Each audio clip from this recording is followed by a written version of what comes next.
Hey everybody!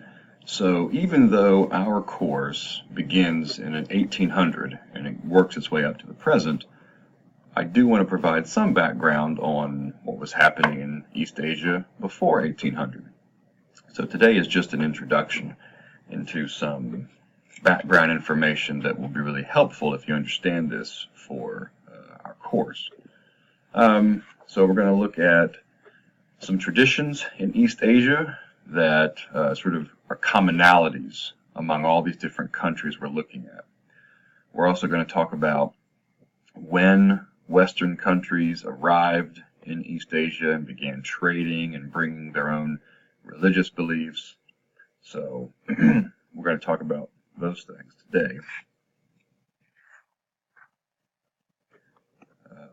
So East Asian traditions. We talked a little bit at the beginning of the course about how do we define East Asia, and all the definitions I read were really good. I do want to make clear that we're not just talking about a geographic region. We're also talking about an area that has shared cultural heritage. So we are looking at China, Japan, Korea, and Vietnam, but we're also talking about those four countries sharing these traits. So they all share commonalities with the Chinese writing system, which was very dominant. They also have a similar style of government. They have shared interests religiously with Confucianism and Buddhism. So just keep those four things in mind. Those are very crucial elements of East Asia that sort of bind that area together. So those are our East Asian traditions. And we want to look at what the world is like today. And if you can see from this map, this is a modern, I mean, it's for right now. It's a map in the 21st century. And you can see China. Over here is China. And here's North Korea and South Korea. Here's Japan. Down here is Vietnam. It's a very slender area. And I can actually zoom in on some of that and you can see a little bit more clearly. But there's China, North Korea, South Korea, Japan, and Vietnam. Geography is important. It's important to know where things are whenever we're talking about this region of the world. It's important to know where things are when we talk about any kind of history, because the geography plays a big role in what happens in those countries. This is what the world looks like as seen from space, and I show you this for one particular reason, so you can see how, as you get farther north, it gets colder. Well, it's also, and these are images of snow. On the top, this is all images of snow. But right along the border of China are huge mountain ranges, okay? And so if you look all the way around China, there are these natural boundaries that keep people out, more or less. So I just want you to be aware, and this is a topographical map that illustrates the same point. So if you see the borders of China, and up here is Mongolia, but if you look around this area, there are huge mountain ranges all the way around China, where it borders India, to the north, where it borders Russia. So huge, huge mountain ranges that definitely have an impact on China's history and its development. East Asia is really important as well because half of all people live in East Asia. So where that circle is on the map, I know that also encompasses India, which is not part of East Asia. But if you notice, I mean, that's encompassing China, Japan, Korea, North Korea, South Korea, and Vietnam.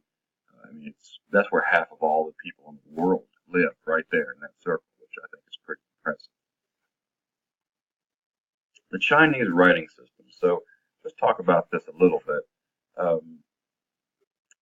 I am not an expert on the Chinese language or Japanese, Korean, or Vietnamese.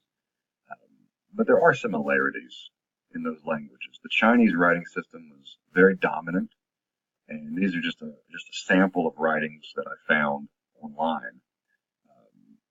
Chinese has been simplified over the years, but there are differences even within simplified and traditional Chinese. You can see those differences if you just go from one line to the next.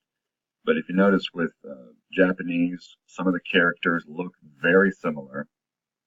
With Korean, they might not look as similar, but there are still Chinese influences. And you may also notice if you're looking at all three of these languages, you'll notice that Korean is the only one that has a lot of round ovals. The other languages don't have that. But there are very obvious similarities in these languages. And Chinese was so dominant that it influenced the way that the Japanese and the Koreans also wrote. And it had influence on the Vietnamese as well. I just don't have a sample to show you. And the Vietnamese language today does not use these characters. Vietnamese uses letters that we would recognize today, but they use a lot of marks over the letters, and those are called diacritics, which changes how you pronounce different syllables. So, just to look at all the writing systems around the world, I like to use maps. I like to show you where things are, and so you can see how much of the West uses the Latin alphabet, but in the East, a lot more characters, symbols, and you see that with, if you look at the map, you can see Japanese right here, Korean is right here, and the Chinese. I don't think you can see an example of Vietnamese, but nevertheless, you can see how different parts of the world have different ways of writing down ways of communicating. Style of government. All of these countries in East Asia share a style of government. So in East Asia, the term that we use to describe these governments is dynasty. Very similar to a monarchy, but in China in particular, in Japan as well, we talk about dynasties. We talk about the Ming Dynasty, the Qing Dynasty. That's just the term that we use to describe these people. So in these systems, it's like a monarchy where you have a king and the throne passes down from father to son. But there are some differences. But all the leaders here were considered to be like gods. So in China, we refer to the mandate of heaven, that the Chinese rulers, Chinese emperors, had authority granted to them from Tian, from heaven, to rule. And in Japan, they believed that all the Japanese emperors were descendants of the Japanese goddess Amaterasu. So these were, if you're trying to find a European example to compare these two, in Europe we talk about divine right monarchy. And so if it helps you, there are some similarities there with East Asia. There are some differences. The dynasties last very, very long time. And the rule one dynasty can be overthrown by another dynasty, and then that new dynasty, specifically in China, that new dynasty will have the mandate of heaven.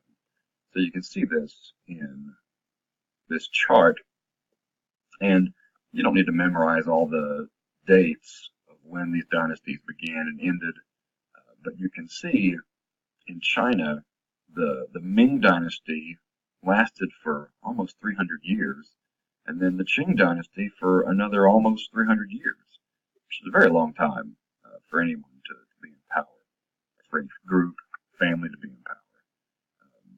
Japan, before 1800, we have a time period called the Tokugawa Shogunate, and in Korea we have the Joseon Dynasty, and in Vietnam you could see the Le Dynasty and the Nguyen Dynasty as well.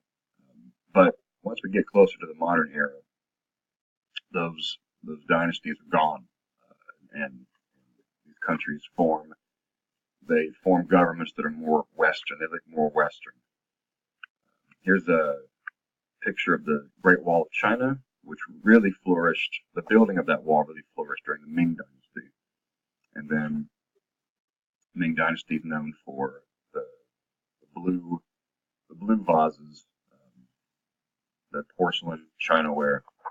The Qing Dynasty, these are reenactors who are showing what people dressed like during the Qing Dynasty. The Qing Dynasty has that very noticeable haircut. It's called a Q, Q-U-E-U-E, and so the Q was a symbol of submission. If you had the Q haircut, it was a sign that you had submitted to the government. In Japan, during the Tokugawa Shogunate, you could see that the emperor's at the top, and he has court nobility around him, but the emperor was more of a figurehead during the Tokugawa Shogunate, and didn't have nearly as much control. The shogun was the one who was more like the executive leader. And then you can see below that, daimyo, samurai, peasants, craftsmen, merchants. Confucianism, real quick.